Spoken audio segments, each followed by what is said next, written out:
guest right here. This is Christian Pitsch, Chicago comedian. Christian, what do you have to say to everybody, man? Hi. Hi. Hi. How's it going? Going They good. can't hear me. They They can hear me. They can't respond. They can't respond? Okay, well, they will. They will. Yeah. They'll know. Christian, I mean, my first show, my first podcast episode. Cool. You've been in this business for a while, so... Well, not podcasting. Not podcasting, but you've been in the, influencer, whatever, Yeah, space. I guess you could say that, yeah. You have how many followers on TikTok now? Like 18,000 last I checked. Something like that. Something like that, Growing yeah. every day. Yeah, I Good. don't know, something around 18. I just Okay. got monetized the other day, so that's cool. On TikTok? Yeah. Sweet. You need 10K. Yeah, I So saw past that. that, Yeah, I'm yeah. not even close to that, but I'm on the YouTube. I've been on a Going good. up? Yeah. But on TikTok, it's like that. Well, usually I find if something does well on TikTok, it like doesn't do good on YouTube, or if it And does if good it's on vice YouTube, versa, it doesn't yeah, do good on yeah, TikTok. yeah. Yeah, it's weird. That's Same with how, Instagram Reels.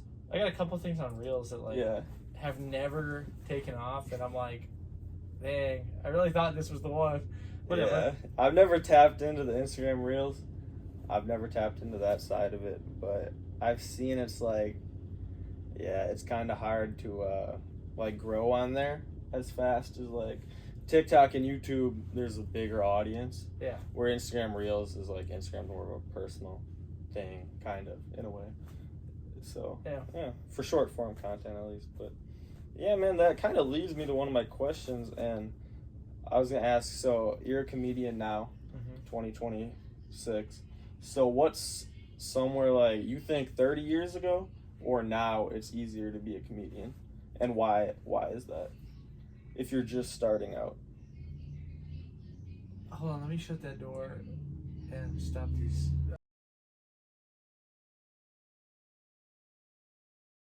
Really weird for me. Why? I've just been thinking. forget the cameras there. Yeah, that's the goal. That's the goal. For Okay, sure. so what was the question? Go for it. Yeah, so we're talking about like the digital marketing side of it on TikTok, YouTube. Uh-huh. So do you think now or like maybe 30 years ago, when our parents were growing up, like where is it easier to be a comedian? Like which era? Well, When you're starting out, like that just depends on your definition of like success. I mean, like what is your goal to be? let's say, Because like I would say, it's easier. It's easier to do stuff seen by people. yeah, nowadays. To get paid to do stuff seen by people. Yeah. Harder. To do because like you can post like right Yeah, like any yeah. 7-year-old with the internet could be technically seen by more people than like Yeah. Rodney Dangerfield ever was. Like Yeah, Ryan Higa. Like Shout out. Hey, that's you know, the like- OG of YouTube. Yeah, so Like, when he yeah. was like making those initial videos, those going viral, he was already being seen by like way more people than like Yeah. Kevin Hart will ever play to in person. Right? Yeah, no kidding. Yeah. If you put that in perspective, but like so I would say, but it's more difficult because now we live in this culture of like, you gotta like build it, and then you get paid to do it. So like, Yeah. you know how true, like true.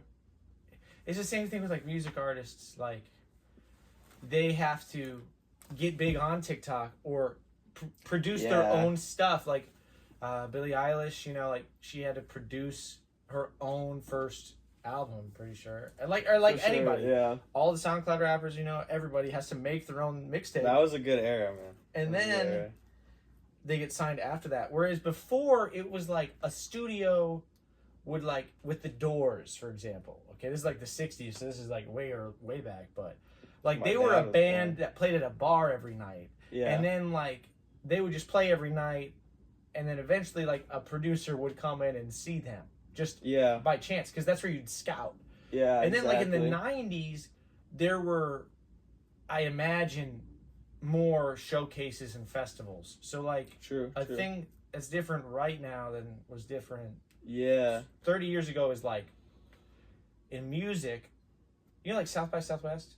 No, I don't think so. Okay, so it's like this festival in Texas, and it's like huge. Like all Yeah. kinds of art is displayed there, but like it's big for like a lot of producers and people that can like break you in the industry. Yeah, up and coming people. Go and look at performers there. Yeah. And there used to be that kind of festival everywhere. Yeah. Everywhere. Like every state would have one, and different little bands would play those and then hope to get signed from them. There was like always the opportunity to like get signed by a label. Yeah. Way more apparent because it was the only option. You know, you couldn't make your own CDs, so people were signing more people. Yeah. And then like I'm getting a little lost in the weeds, but with comedy, like there just used to be like more people at live theaters in general.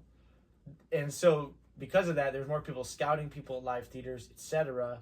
And now so much about it of like trying to come up as a comedian now is you got to have a good social media following to like book a big venue. So yeah, like exactly. Yeah. a lot of people that like play the Vic out here and like other big Chicago theaters, they have giant social media followings. They've never done anything on stage. Oh, you trying to call anybody out or anything? No. No, okay, I was just... No, not at all. Just some names. Not at all, man. But I would just say, like, there's tons of podcasts that go on the road and do stuff live, right? Yeah, I wouldn't be good at that, because, I mean, this is my first one. You just saw me. I didn't really know what I was doing, so I wouldn't... I mean, hey, don't take out your knees. I'm not doing it live. You know? Yeah, I'm not doing it live. But, like, you know... I know what you mean. Yeah. Like, it's just different. Like, it's not, like, designed for... It's a different world, dude. Like... I agree with that. Like, my homie who I'm gonna be interviewing tonight, he's like he's in the music scene, and I remember 4 years ago when he would sleep over at my house, because he's been living here, and then he'd drive up, stay the weekend, whatever, and we'd be like in my basement, and he'd be like doing the music on a school computer, and like that's how he's grinding. Where back then they didn't really have the opportunity to do that. You know, back in the day, if somebody wanted to make music, it was more of like a physical thing, where now it's more of a digital thing. And that's probably similar with comedy or just any like podcasting or just anything sound or just digitally, you know what I mean? Like there's a lot of stuff that's different and there's a lot of stuff that's similar, so it's just cool to hear your perspective on that too, because I was wondering that myself. I was like, because just in general in life there's good things about when our grandma was growing up and then when now that we're growing up, and it's like it's just cool to see that in like the comedy world, because that leads me to my next question is like comedy is a more non-traditional route, and like you're my older cousin, grew up in the same family, same area. There aren't too many people who really take that chance. There aren't too many people in our area in general who are just brave enough to just go move to Chicago and do that. So what point in your life did you feel like that was the right choice for you? Because so far, I feel like it's going great. Okay, so, I mean, when I was like a kid though, like when I was like 10, I was doing like sketch comedy. Like I was reading Monty Python sketches to like my class as like to show my talent. That's like that cool. was my, like if we had the opportunity, like I would try to perform sketches for people. And like I didn't know anything about writing or anything. And like, we had like a talent show one time, and like that's what we wanted to do was like do sketch. So like we just did what we thought was funny, and like that's elementary school. Yeah. And like I remember in middle school, even like I would write that. I had like a page full of one-liners that I had written down. I like transcribed from other one-liner comics that I thought were so funny. Yeah. And I kept it in my back pocket, and anytime I could crack one, I would crack one all the time. That's awesome. And like. But that was just like, so it was always like a fascination more. Yeah. And I like grew up falling asleep to Comedy Central like that's awesome. Every night. I grew up listening to stand up in high school. Like I mean, you know, I was listening. I am pretty confident I listened to at the time, like Spotify had just really gone mainstream, like it, or not mainstream, but it was pretty new. Like there wasn't everything on there. So you graduated 2017, yeah. Right? Okay, 2017. That's crazy how different our lives. My bad, I didn't mean to cut you off. You're good. That's crazy how different, because I only graduated 7 years after you in 2023. So 7 years is not that long. And our lives are like, with the digital thing, with Spotify and stuff, it's just so different, because I'm not even going to lie, like when I was in high school, or not even high school, I'd say like I was in 7th, 8th grade. Spotify was just like so normal. Like everybody had So it. when I was in 7th, 8th grade, Spotify just broke out because like Pandora Yeah, that's and like crazy. other streaming stuff was normal. I didn't even know Pandora was popular. That was huge. That was the thing. And then also like we got like in our area at least like my sophomore year was the year we went from books to computers. Now computers are like the normal in school. Like you got a computer when you were in middle school probably, right? Yeah, we had. Yeah, so like that was not normal. Up until fourth grade. I carried around like 30 pounds of books. 4th grade. So I was in 6th grade when you graduated. So that makes sense because 4th grade was when I yeah, dude, 4th grade is when they like switched to computers because we would have that big like wheel thing. Yeah. The cow computer on wheels. That's what we called it. But it was just like this big crate at Roosevelt Elementary. Shout out Roosevelt Elementary. They tore it down, so I'm kind of sad. But this is big crate, and then like you unplugged your computer, and I was always first because my last name is alphabetical. We didn't have one of those, but I get what you mean. I mean, like that's crazy how different it was though, because like. Well, I would just say like at the time when like I was in like 8th or 9th grade, 8th grade, I guess when I was around 13 or 14, I had listened to every stand-up that was on Spotify at the time. And the one that had the most stuff on there was John Mulaney. Other people had some stuff. But like I either didn't like them as much or I listened to it and it just didn't resonate with me. But that they like people had just started putting stuff on there and now it's like it's crazy like everyone has stuff on there, right? Yeah. But yeah, so let's see, like anyway, to get to your point, I decided in high school, you know, my friends were always like, "Oh, you gotta become a comedian, man." Yada yada yada. They were like, people were telling me, and I was like, "Yeah, whatever." Like that's cool. And then it's because it's kind of embarrassing a little bit, you know, to pursue your thing. It just I've been scared for a year and a half. Well, because you got to be vulnerable to people you don't know. Because people are gonna make fun of me, and then you realize they're gonna make fun of you for whatever you do. So you might as well just look and the thing I was thinking about too. I was like, I don't want people like knowing everything about my life because I'm a private person in general. I try to keep my business like to myself. Like I've had the same like best friends since I was like 7, 8 years old. So I'm like used to like growing up. I was only hang out with like them and then my cousins, and then I didn't really like open up until I was like 14 or 15. And then when I started cracking jokes and just being myself, I was so much happier and like I just realized like wow, people like actually kind of like me, you know, for me, and it was just like a revealing thing. And so I did that, and like that's what I think with you too. It's like you just gotta have that in you to like go like. At the time of this recording, I have 101 subscribers, and it's mostly just like my friends and people I know.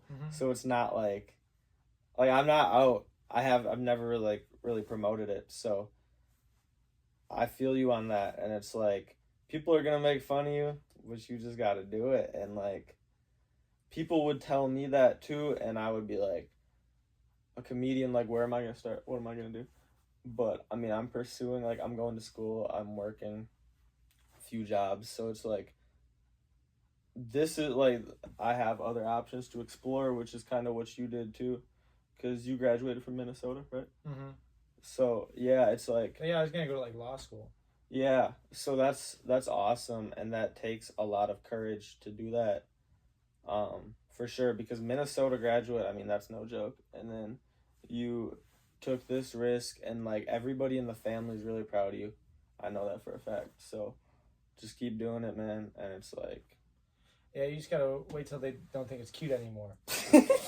Like, you know, I think a lot of people are well, because really you're young, because you gotta do it when you're young. I think a lot of people are really supportive when people first start their thing, but then like for real, and then the trend slowly over time they're like, oh, when are you going to? Because like, okay, so for like example, like I have a buddy. I mean, the owner, like, I guess the owner of the theater, like I perform at a lot, you know, told me like the number one thing that kills people's dreams is their parents, and it's not because their parents don't want them to have their dreams. Yeah. It's because their parents want them to be secure. True. Security is like the number one thing. They want you to be safe. They want you to have enough money. They want you to to put a have roof over your head. And that have Ring food. camera. Well, they don't want to like worry about you. Yeah. They don't want to worry about you living your life. So like. Oh yeah, my parents would be so scared if I was just in a big city and stuff. So you have like, you got. It's just a different thing. I decided after COVID, I moved down here. I had a buddy that was moving down. I remember that. And he wasn't moving down for comedy. But when I was in high school, I had this friend, Mitch, who always would joke. Shout out Mitch. He'd be like... We did do with Mitch in high school who was funny, too. I swear. Mitch's are pretty much always funny. Yeah. But we had this guy, Mitch. He was always like, dude, you and me, let's not go to college. The day we graduate... We go to Chicago, we join Second City, and that's it. That's a fairy tale, dude. That's a 3 a.m. thought. So then eventually it was like, I was just really depressed in Minneapolis. I didn't like where I was at, and then I was like, I found an excuse, and I was like, well, I'm gonna not forgive myself if I don't try. So That's real. I just tried, and then now I'm here. And were you 20, 22? 21... Turned 22 wow. in the city? Or 22 turned 23 in the city or something? Okay. I can't remember. That's awesome because, like, dude, like... 22, I think I turned 23. Okay. So, yeah, that's good when you do it when you're young. And that's the one thing... Like, American education in general is pretty chill because it's, like, that's where I met all my friends. But it's, like, the thing is, they make, like, 17 and 18-year-old kids make that decision. And it's really hard. So it's like, if you ever explore outside the box, it's like, it's cool because when you're young, like you were saying, that's how you start out. And yeah, man, so it's like people in the family, people in general. Well, it's like doing anything new as an adult. Yeah, they'll support is tough. you, though. No, I mean, real ones will always support you. Yes and no. Like, to an extent. I mean, unless you like take their dog away from them or something, then they'll be chill with you. I'm saying, like, people are always going to be okay with you if they really love you, unless, like, I mean, because it's, You hope so. But people change. People change, yeah, because people change, because the first Christmas in 2005 that I was alive, you kind of had that Dahmer look to you. Because I swear, because I'll pop up the picture on the screen. Tell me if he looks like a prodigy serial killer. Like, just a prodigy. Just a young prodigy. This dude was holding me. I remember the picture. He was, like, posted up like that. And, like, there was something about I was 7 years old. That's the scariest part. You already had that look to you at 7. You had that killer instinct. Dude. You had that killer instinct. No. So I'm saying, like, I mean, you were trying to be more this is where Gacy from, right? You were chasing the wrong Chicago stuff. You know what I mean? You were trying to get into that. Killers eventually, they a lot of serial killers, I guess, have been around Chicago. Yeah, like that's not the wrong Chicago stuff. I mean, Midwest is kind of the ideal. Known for serial killers. Yeah, I mean, except for California. That's dude, place, right? California, dude. I think Alaska, dude, because there's so much space you can get away with. Well, I mean, they never get caught. That's what I'm saying. If you like, you think serial killers out in Alaska? I mean, I think that's where they should be. I'm not saying that's where they are, but that's where they should be. I don't know. Wyoming. Putting up numbers in Wyoming. North Dakota. Dude, turn into the freaking Wilt Chamberlain. I don't want to kill people, though. I know, but I'm saying, like, if you were, that's where you want to go. Wyoming, Montana, Alaska, Idaho. You thought about this a lot? I mean, it's one of those things, though. I mean, after seeing that picture of you, because I always wanted to be like you when I was a little kid, and I saw that picture, I was like, okay. At 7 years old, I didn't look like a serial killer. That's the one thing I have on you, is I did not look like a serial killer at 7. Yeah. But my parents, they're like your godparents or whatever. Mm-hmm. So I think that they like, they'll always support you. So they were like, nah, he doesn't look like... Because I literally told them when we were going over those pictures. I sent you them? I sent you some, like, Christmas... It was, like, the first Christmas. Oh, yeah. When I was in 2005, yeah, because Grandma sent me a book. And then I was, like, going over it with my parents, and I was like, tell me he doesn't look a little funny. And they didn't think much of it. So, I mean, but that's the thing about it is it's like, other people got opinions, so it's just. But that's what I saw in you. But I mean, you were always a funny dude, though.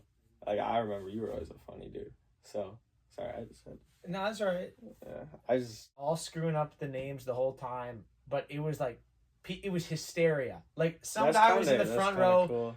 and me and Connor wrote that, and some guy was in the front row, and he literally like was like, you could tell his lungs were hurting. He was laughing so hard. Really? Like, and the whole audience, Did like, you have tears. to get like a doctor or anything? No, it was Dr. he, like, wasn't actually Doofenshmirtz. hurt, no. So Dr. Doofenshmirtz didn't have to go there and with the pick and the thing. No. Okay.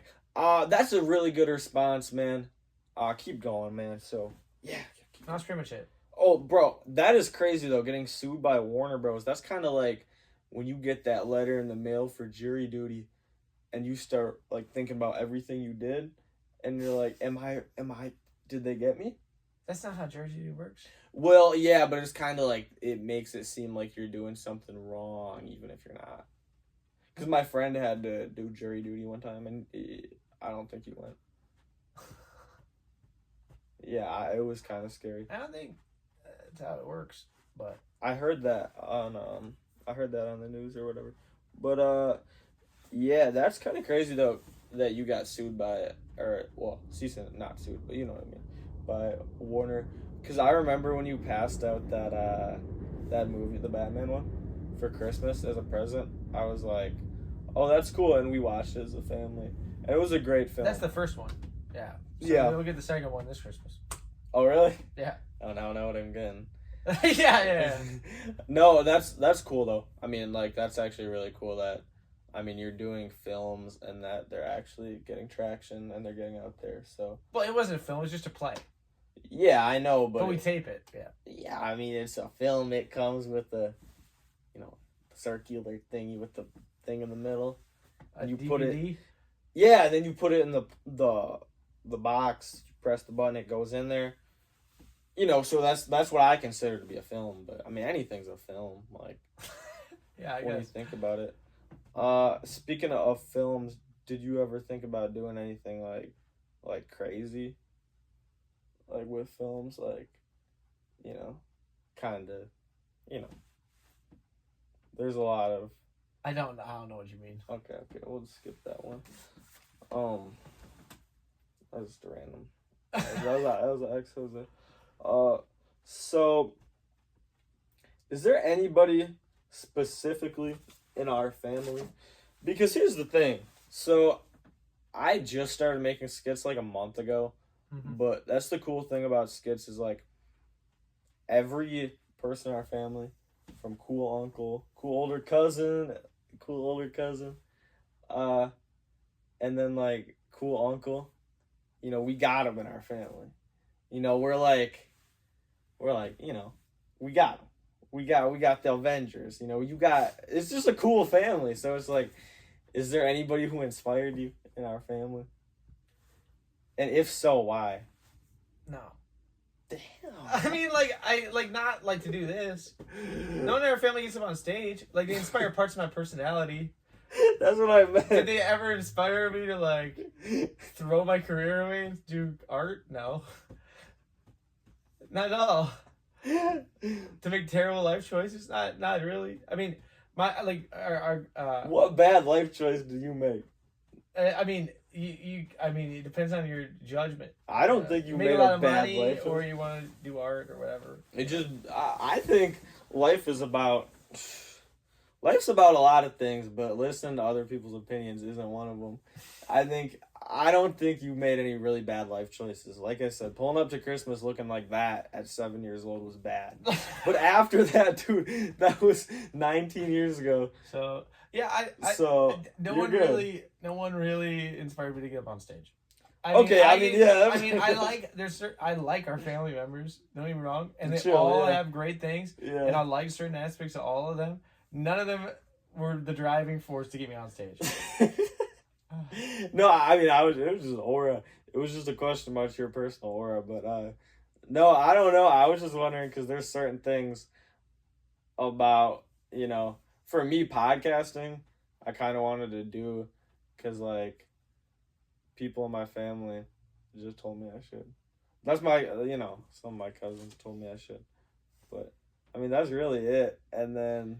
Nobody told me to be a stand-up comic. Nobody told me to move to Chicago. No one told me to be a comedian at all. But nobody told me to be an actor. I want to be very clear. You told me said not at the to beginning... Okay, yeah, but you said at the beginning, you're my friends in high school. Or, My friends, I guess. Okay, I know what you mean, though. Like, that's... I had a couple buddies, but that's always, like, joking. Yeah, exactly. Like, that's why... Serious. Like, nobody really knows I do YouTube or whatever, except for my friends. And most of my fans, they're just my friends who, like, look at my videos or whatever. So, like, I know what you mean in that part, but I was just wondering if there's a certain thing about somebody. But, no, I feel like you got a pretty good answer on that question. But, yeah, man.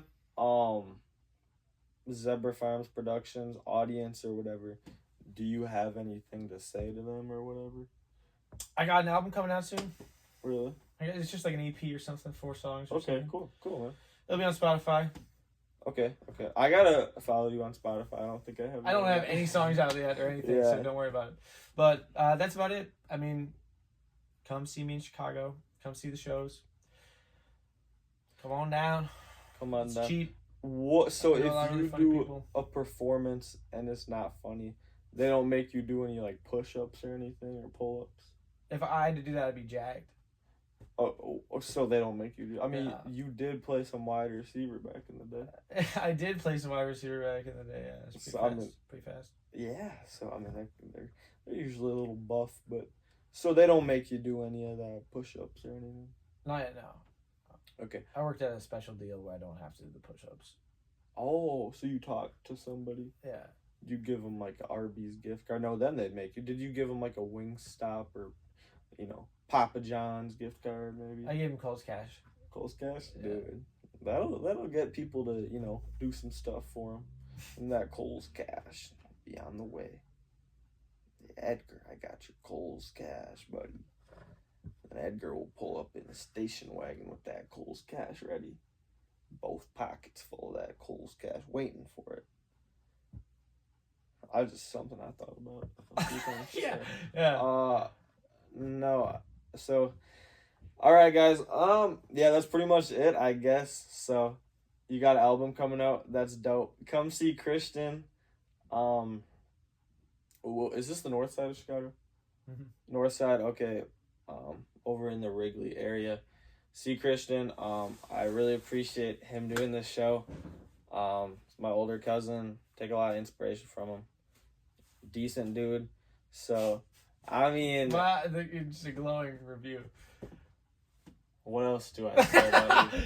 I liked when you pulled up to Christmas with that thing with the pink and the blue and the white and that weird sweater. Mm-hmm. That's really the only other compliment I have. Or when you... Yeah. No, was it you were... I think Grandma got it for you. It was like Bob the Builder in a box. Yeah. Okay, so she got it. So you just received it, so you didn't really do anything too cool. Yeah. Okay, I was just wondering. It was an expose. So that's pretty much it.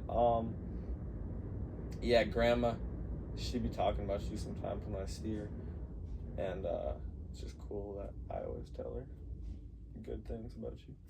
So it's Thanks. Yeah. I mean, she's like, hey, is Christian staying out? No, that's me. They're like, I'm staying out of trouble, and I said, of course. You say, of course. You're like, yeah. Oh yeah, I do. I tell them good stuff about my life. I tell them I have an iguana and a goldfish and stuff. So I don't, but I've thought about it before. So I just tell them stuff like that, and then nobody really is mean about it. But yeah, I always tell Grandma good stuff at the street dance or whatever. I was telling my friends about you because I had some friends there, and I was like, Christian's not gonna be there, and like it was one of those things that it might have not meant a lot in the moment, but it was tough to recover from, like not having you there. So that's pretty much it. Yeah, I don't know. It's just tough, but yeah, check out Christian's album. Check him out in the Wrigley area if you're ever here, and. yeah, he gave some really good advice on life, comedy, whatever. So really appreciate if you're still watching this, you're a legend. I don't know if anybody's gonna be watching this part, but if you're still watching it, comment koala, because he called me a koala. So comment koala, and then I'll see the comment and I'll be like, that's a good guy right there. Or that's a good person. That's my friend. That's my friend. That's like when T.O.'s, that's my quarterback, bro. Tony Romo. That was... Train's coming. It's time to go. Christian, appreciate you. Zebra Farm production family, appreciate you. Yeah. Love, peace, positivity, and happiness. Stuff like that, right? Mm-hmm. See ya.